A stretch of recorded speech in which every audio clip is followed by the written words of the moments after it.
Welcome back to PF education Telugu. కొందరు PF మెంబర్స్ది PF transfer చేస్తూ ఉన్నప్పుడు డిజిటల్ సిగ్నేచర్ ఎక్స్పైర్డ్ అని వస్తుంది. ఇలా వస్తే పిఎఫ్ ట్రాన్స్ఫర్ చేయడం వీలవుతుందా తెలుసుకుందాం. వీడియోకి లైక్ చేయండి, సబ్స్క్రైబ్ చేయండి.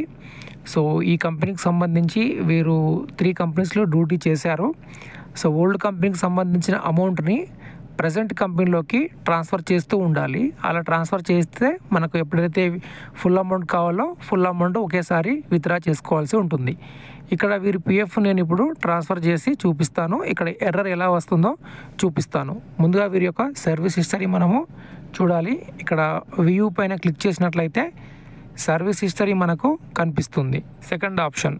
సో ఈ సర్వీస్ హిస్టరీ పైన క్లిక్ చేసి ముందు వీరికి ఎన్ని కంపెనీలో డ్యూటీ చేశారో చూపిస్తాను.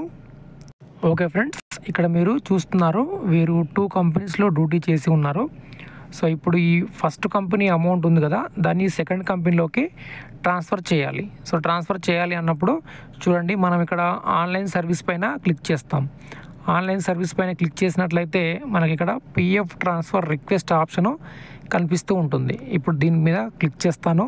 క్లిక్ చేసిన తర్వాత మనకి ఇక్కడ పిఎఫ్ ట్రాన్స్ఫర్ సంబంధించి ఆప్షన్ ఉంటుంది, 1 మెంబర్ 1 అకౌంట్ ట్రాన్స్ఫర్ రిక్వెస్ట్. దీనిపైన క్లిక్ చేస్తాము. నెక్స్ట్ మనకి ఈ విధంగా ఓపెన్ అవుతుంది. ఇక్కడ మనం కొంచెం కిందికి స్క్రోల్ డౌన్ చేయాలి. ఇప్పుడు ఈ విధంగా ఓపెన్ అవుతుంది.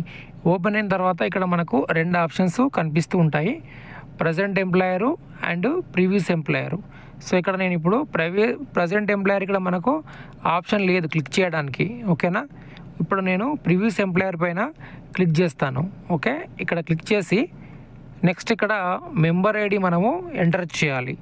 మెంబర్ ఐడి అయితే మెంబర్ ఐడి ఎంటర్ చేయండి, లేదా మీ దగ్గర యూఏఎన్ నెంబర్ ఉంటే యూఏఎన్ నెంబర్ అయినా ఇక్కడ ఎంటర్ చేయొచ్చు. ఇప్పుడు దీనిపైన నేను ఎంటర్ చేసి చూపిస్తాను. ఇప్పుడు మనకి ఈ విధంగా ఒక ఎర్రర్ ఇక్కడ కనిపిస్తూ ఉంది, చూడొచ్చు.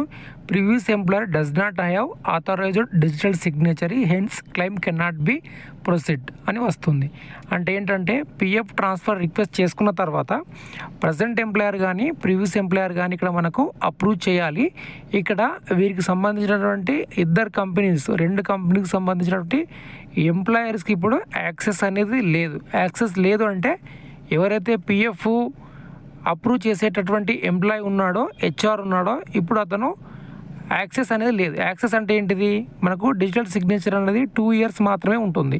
ఆ 2 ఇయర్స్ తర్వాత మనం రెన్యువల్ చేసుకోవాల్సి ఉంటుంది. ఇక్కడ వీరు బహుశా రెన్యువల్ చేసుకోకపోయి ఉండవచ్చు, లేదా పిఎఫ్ చూసుకునేటటువంటి ఉద్యోగి ఆ కంపెనీలో నుంచి వెళ్ళిపోయి ఉండవచ్చు.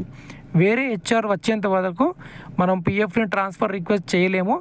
ఇన్ కేస్ ట్రాన్స్ఫర్ రిక్వెస్ట్ చేసినా కూడా అక్కడ హెచ్ఆర్ ఎవరు లేరు అప్రూవ్ చేయడానికి, సో పెండింగే ఉంటుంది. ఇలా ఉంటే మనం పిఎఫ్ని ట్రాన్స్ఫర్ చేయవద్దు, వెయిట్ చేయాలి. ఫస్ట్ ఎవరైతే మీ కంపెనీలో పిఎఫ్ చూసుకునే వాళ్ళు ఉన్నారో వాళ్ళని ఒకసారి కనుక్కోండి. డిజిటల్ సిగ్నేచర్ ఎక్స్పైర్ అయింది అంటున్నారు, పిఎఫ్ ట్రాన్స్ఫర్ మేము చేయలేకపోతున్నామని. సో ప్రస్తుతం అయితే ఇలా కనిపిస్తే మీరు ఒక 2 నుంచి 3 మినిట్స్ అయితే వెయిట్ చేయాలి. దాని తర్వాత మీ కంపెనీ హెచ్ఆర్ని కలిసి మేము పిఎఫ్ ట్రాన్స్ఫర్ ఆన్లైన్లో చేసుకోలేకపోతున్నాం అనేసి మీరు చెప్తే వాళ్ళు చెప్తారు, డిజిటల్ సిగ్నేచర్ అనేది ఇప్పుడు ఎక్స్పైర్ అయింది, ఒక 2 మంత్స్ ఆగండి, 1 మంత్ ఆగండి అని చెప్తారు. దాని తర్వాత పిఎఫ్ ట్రాన్స్ఫర్ అనేది చేసుకోవచ్చు.